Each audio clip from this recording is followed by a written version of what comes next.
Hi అండి, అందరికీ నమస్కారం. నేను మీ Raju. Welcome to our JBR business and tech channel. Friends, ముందుగా ఆక్టోలో ఉన్న ప్రతి ఒక్క సభ్యునికి పేరు పేరున నా హృదయపూర్వక నమస్కారాలండి. నిన్నటి రోజున ఆక్టో సంస్థ యాజమాన్యం వాళ్ళు మొట్టమొదటిసారిగా ఆక్టోకి సంబంధించి ఒక జూమ్ మీటింగ్ అయితే కండక్ట్ చేయడం జరిగింది. సో ఆ జూమ్ మీటింగ్కి కొంతమంది మిత్రులు కూడా అటెండ్ అవ్వటం జరిగింది. సో అందులో ఎండి గారు సంస్థ యొక్క పీడిఎఫ్ను చూపిస్తూ ఎక్స్ప్లెయిన్ చేశారు. అండ్ మీటింగ్లో ఉన్న సభ్యులు అడిగిన ప్రశ్నలకు చాలా ఓపికగా ఆయన సమాధానం చెప్పడం జరిగింది. అండ్ అలాగే కొంతమంది మిత్రులు కొన్ని సజెషన్స్ కూడా ఇచ్చారు. వాటిని కూడా ఆయన పరిగణలోకి తీసుకోవడం జరిగింది. ఓకేనా. సో మీటింగ్ విశేషాలనే వాటి గురించి వాళ్ళు అడిగిన క్వశ్చన్స్, ఎండి సార్ చెప్పిన ఆన్సర్స్, వాటి గురించి నేను సపరేట్గా ఒక వీడియో చేస్తానండి. ముందుగా వచ్చేసి ఇప్పుడు పర్టికులర్గా ఈ వీడియోలో ఒక 2 కామెంట్స్ గురించి అయితే నేను మీ ముందు పొందుపరచాలనుకుంటున్నాను. ఓకేనా. ఫస్ట్ వచ్చేసి నిన్న మీటింగ్లు జరిగేటప్పుడు మన ఆక్టో మిత్రుడు ఒక అతను ఎండి గారితో డైరెక్ట్గా ఎండి గారితో సార్ జేబీఆర్ గారిని కొంచెము కరెక్ట్ అది పెట్టమని చెప్పండి సార్ అని చెప్పి ఆయన అనటం జరిగింది. మరి మిత్రుడు ఎందుకలా అన్నాడో నాకైతే తెలియదు, కానీ ఆక్టో సభ్యులందరికీ నేను ఒక విషయాన్ని క్లారిఫై చేయాలనుకుంటున్నాను. ఒక ఆక్టోనే కాదు, జేబీఆర్ ఛానల్లో వచ్చే ప్రతి ఒక్క అవకాశం గురించి కూడా నేను 1-2 సార్లు లేదా నాకున్న అనుభవాన్ని బట్టి, నాకున్న సోర్సెస్ని బట్టి అన్నీ ఎంక్వైరీ చేసుకున్న తర్వాత మాత్రమే నేను ఆ పర్టికులర్ అవకాశం గురించి తెలియచేస్తాను. అండ్ ఆ అవకాశం గురించి తెలియజేసిన తర్వాత అండ్ ఆ అవకాశంతో ప్రయాణం మొదలుపెట్టిన తర్వాత ఈచ్ అండ్ ఎవ్రీథింగ్ నేను విత్ ప్రూఫ్తోనే చెప్తూ ఉంటాను. At the same time octo గురించి కూడా ఏది కూడా ఊహాజనితంగా ఏదో జరగబోతుంది, సంస్థ ఈ విధంగా చేయబోతుంది అనే కోణంలో కానీ ఎప్పుడు నేను ఏది చెప్పింది లేదు. సంస్థ అఫీషియల్ దాంట్లో వచ్చిన సమాచారాన్ని నేను సభ్యులకు తెలియజేయడం జరిగింది. అంతే తప్పిస్తే నా వ్యక్తిగత నిర్ణయాలు కానివ్వండి, నా వ్యక్తిగత ఆలోచన ధోరణులు కానివ్వండి, ఏది కూడా నేను ఏ రోజు వీడియో చేసింది లేదు. అండ్ ఇంకొకటి, సభ్యులందరి సర్వీస్ కోసము మా బ్రదర్తో మాట్లాడి, మా బ్రదర్ ఫోన్ నెంబర్ ఇచ్చి ఆయన ద్వారా సర్వీస్ కూడా ఇప్పిస్తున్న వ్యక్తిని నేను. ఓకేనా. అండ్ తర్వాత గత కొద్ది రోజులుగా జరుగుతున్న ఇబ్బందుల గురించి త్రూ ప్రాపర్ ఛానల్ ద్వారా సంస్థకు తెలియజేసి 1-2 సార్లు 3 సార్లు 10 సార్లు కూడా ఫోన్లు చేసి సంస్థకు తెలియజేసి, సార్ ఇలా ఉంది పరిస్థితి, గ్రౌండ్ లెవెల్లో ఈ విధంగా ఉంది పరిస్థితి, దయచేసి మీటింగ్ పెట్టండి అని చెప్పి అడిగి నన్ను చాలామంది మిత్రులు అడిగారు. నేను కూడా చాలామంది మిత్రులను అడిగాను. ఇదంతా ఎందుకు చెప్తున్నానంటే, నిన్న P2P గురించి నేను ఒక వీడియో చేయడం జరిగింది. అందులో ఒక చిన్న కండిషన్ కూడా అందులో చెప్పడం జరిగింది. ఆ కండిషన్ ఏంటి, అది ఉంటే మంచిదా లేకపోతే మంచిదా అనేది మీ వ్యక్తిగత నిర్ణయాలకు వదిలేస్తున్నా.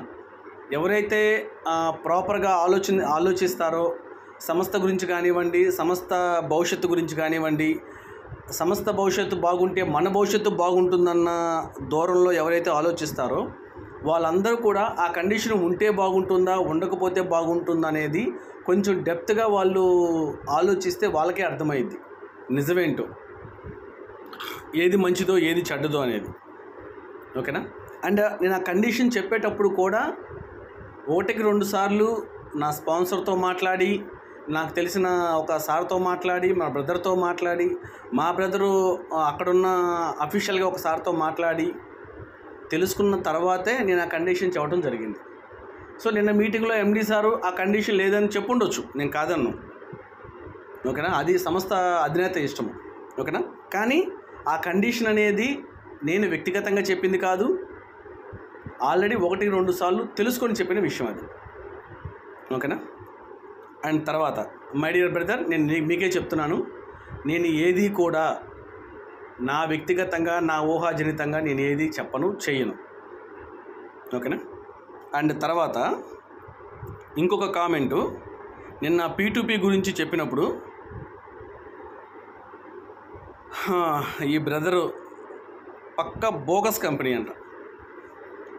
సో నేను ఆ బ్రదర్ని మళ్ళీ అడుగుతున్నాను, ఏ విధంగా పక్కా బోగస్ కంపెనీ?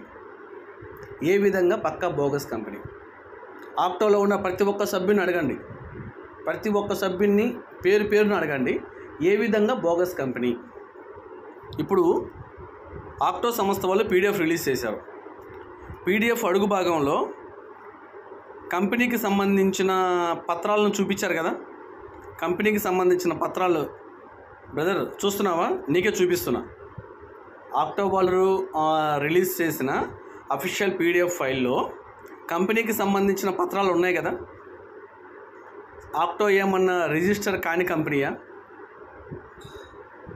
నువ్వు బోగస్ కంపెనీ అనడానికి రిజిస్టర్ కాని కంపెనీయా? ఇంకో దానికి సంబంధించిన పత్రాలు కూడా చూస్తున్నావు కదా. ఇంతకుముందు మేము పనిచేసిన కంపెనీలో దాదాపుగా మా మిత్రులు దాదాపుగా ఒక 2.5 years నుంచి ఉన్నారు ఆ కంపెనీలో. ఇప్పటి వరకు ఎవరికి కూడా ఇటువంటి పత్రాలు చూపించిన పాపాన్ని పోలా కంపెనీ. ఇటువంటి పత్రాలు చూపించిన పాపాన్ని పోలా. కానీ పగలు రాత్రి ఒళ్ళు హోనం చేసుకొని పైన కింద కూడా అదేంటది మర్చిపోయి విచ్చలవిడిగా పనిచేశారు మా మిత్రులు. ఇప్పటికి ఒక్కడికి కూడా ఈ మూడు పత్రాల్లో ఒక పత్రం కూడా కంపెనీ చూపించలే ఇప్పటివరకు. అయినా కానీ గుడ్డులా కష్టపడ్డాము. దాన్నే ఇంతవరకు ఏం రిజల్ట్ రాలేదు. కానీ నువ్వు దీన్ని డైరెక్ట్గా పక్కా బోగస్ కంపెనీ అన్నావు. పక్కా బోగస్ కంపెనీ అన్నావు. పక్కా బోగస్ కంపెనీ అన్నావు. ఎలా బోగస్ కంపెనీ? ఇప్పుడు ఇగో చూడండి, ఏదైనా సంస్థలో మనం పని చేసుకుంటే మనకి రెఫరల్ ఇన్కమ్ ఇస్తారు, అది అందరికీ తెలుసు. దాన్ని మనం విత్డ్రా పెట్టుకుంటాం. మా ప్రీవియస్ కంపెనీలో కూడా మేము పని చేసుకుంటే మాకు రెఫరల్ ఇన్కమ్ ఇచ్చారు. తర్వాత అచీవ్మెంట్ ఇన్కమ్ కూడా ఇచ్చారు.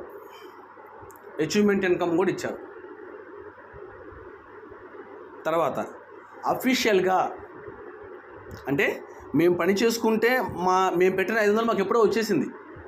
మేము పని చేసుకుంటే మేము పెట్టిన 500 మాకు ఎప్పుడో వచ్చేసింది. అది కాకుండా అదనంగా మేము అచీవ్మెంట్ అమౌంట్ కూడా గెలుచుకున్నాం, అది కూడా ఇచ్చేసింది కంపెనీ. అది కాకుండా మేము పని చేసుకుంటే వచ్చిన కాయిన్స్ ఉన్నాయి కదా, ఆ కాయిన్స్ ఎవ్రీ 60 daysకి ఒకసారి 0.6% చొప్పున రిలీజ్ అయ్యి సేలబుల్ కాయిన్స్ అవుతాయి కదా. బాగా వినండి బ్రదర్, ఆ సేలబుల్ కాయిన్స్ని అమ్ముకొని కూడా మేము డబ్బులు సంపాదించుకున్నాం. ఇంకోండి ప్రూఫ్, 10,000. అంటే మేము జాయిన్ అయినప్పుడు మేము పెట్టిన పెట్టుబడి మేము సంపాదించేసుకున్నాం. ఓకేనా? మేము పనిచేసి మేము పెట్టుబడి పెట్టుకున్న దానికన్నా 10 రెట్లు ఎక్కువ సంపాదించేసాం. దాంతోపాటు అచీవ్మెంట్ ఇన్కమ్ సంపాదించాం. దాంతోపాటు అఫీషియల్గా కాయిన్స్ సేల్ చేసుకొని ఆ కాయిన్స్ తాలూకు డబ్బులు కూడా సంపాదించేసుకున్నాం. ఇప్పుడు మళ్ళీ నెక్స్ట్ విడతలో మళ్ళీ ఇంకోండి రేపు 24వ తారీఖు మళ్ళీ ఒక 43,000 పెడతాం. ఇందులో వాళ్ళు 5% తీసుకొని 10% తీసుకొని 20% తీసుకొని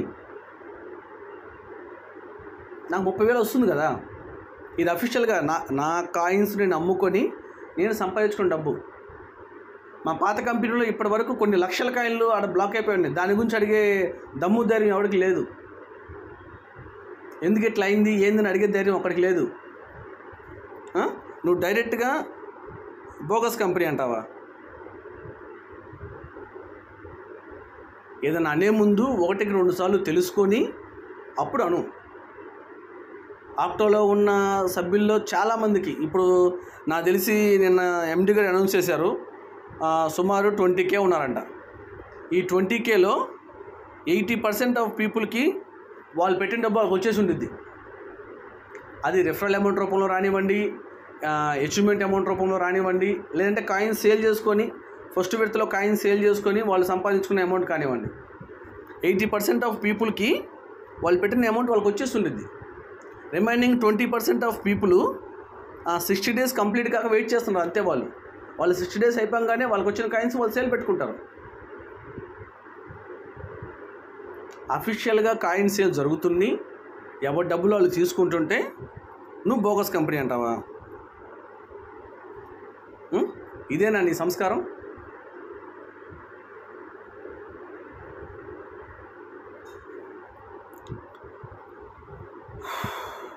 ఇంకొక బ్రదరు, భయ్యా మీరు మంచి మాటే అన్నారు, నేను కాదంటలేదు. స్టార్టింగ్లో ఉన్న రూల్స్ అండ్ రెగ్యులేషన్స్ అంటే భయ్యా, ఇప్పుడు మిమ్మల్ని నేను కూడా యాక్సెప్ట్ చేస్తాను. కంపెనీలు నమ్మొద్దన్నారు చూడండి, ఆ మాటనైతే నేను యాక్సెప్ట్ చేయను. రూల్స్ మారుతూ ఉంటాయి. ఏంటంటే ఆక్టోలో రూల్ ఏం మారలేదు, కాకపోతే అమ్ముకోవటానికి 2 అవకాశాలు ఇచ్చారు అంతే. నువ్వు ఆక్టో సేల్లో పెట్టుకుంటావా, P2P సేల్లో పెట్టుకుంటావా అనేది నీ ఇష్టం. కొత్త రూల్ ఏం కాదు అది, అంటే రూల్ ఏం మార్చలేదు. నువ్వు అమ్ముకోవటానికి 2 ఆప్షన్స్ ఇచ్చారు. నువ్వు ఆక్టో సేల్లో పెడితే 15 days వెయిట్ చేయాలి. అదే P2Pలో పెట్టుకున్నావు అనుకోండి, కొన్ని కాయిన్స్ని ఎవరైనా సభ్యుడు కొనుక్కుంటే వెంటనే నీ అకౌంట్లో నీకు డబ్బులు పడతాయి అంతే. రూల్ ఏం మార్చలేదు, రూల్ సేమే. కాకపోతే ఎడిషనల్గా మనం అమ్ముకోవడానికి ఇంకొక ప్లాట్ఫామ్ ఇచ్చారు అంతే. ఓకేనా భయ్యా? సో కాబట్టి కంపెనీలు నమ్మొచ్చు భయ్యా, నష్టమేం లేదు. ఓకేనా? కొన్ని స్టాండర్డ్ కంపెనీస్ ఉంటాయి, వాటిని నమ్మొచ్చు. మనం కష్టపడి పని చేసుకుంటే, ఎక్కడైనా కష్టపడి పని చేయాలి భయ్యా, ఏది ఫ్రీగా రాదు. ఓకేనా? నువ్వే ఒక సంస్థ పెట్టినా అందులో కూడా నువ్వు కష్టాన్ని నమ్ముకోవాలి. లక్కును నమ్ముకోలేం కదా. నువ్వే సంస్థ పెట్టినా, నేను సంస్థ పెట్టినా, ఎవరు సంస్థ పెట్టినా కానీ వాళ్ళు కూడా కష్టపడాలి, వర్క్నే రాదు. మనం ఆన్లైన్లో వర్క్ చేసుకుంటున్నా, డిఫరెంట్ ప్రాజెక్ట్స్లో వర్క్ చేసుకుంటున్నా, కష్టపడితేనే అక్కడ కూడా కష్టం పడుతున్నాం కదా.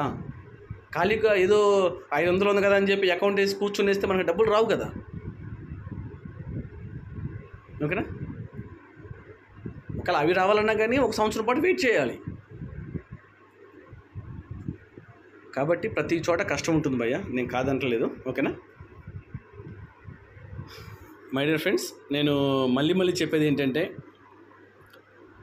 ఆక్టో అనేది చాలా నెమ్మదిగా వెళ్తుంది. అంటే ఇందులో కొంతమందికి నచ్చవచ్చు, కొంతమంది నచ్చకపోవచ్చు, అది వాళ్ళ వ్యక్తిగత విషయాలు. కాబట్టి జరిగిన దాన్ని జరిగినట్టుగా ఒప్పుకుందాం, జరగని దాన్ని జరిగినట్టుగా ఒప్పుకుందాం. ఓకేనా? Thank you. జై హింద్, జై భీమ్.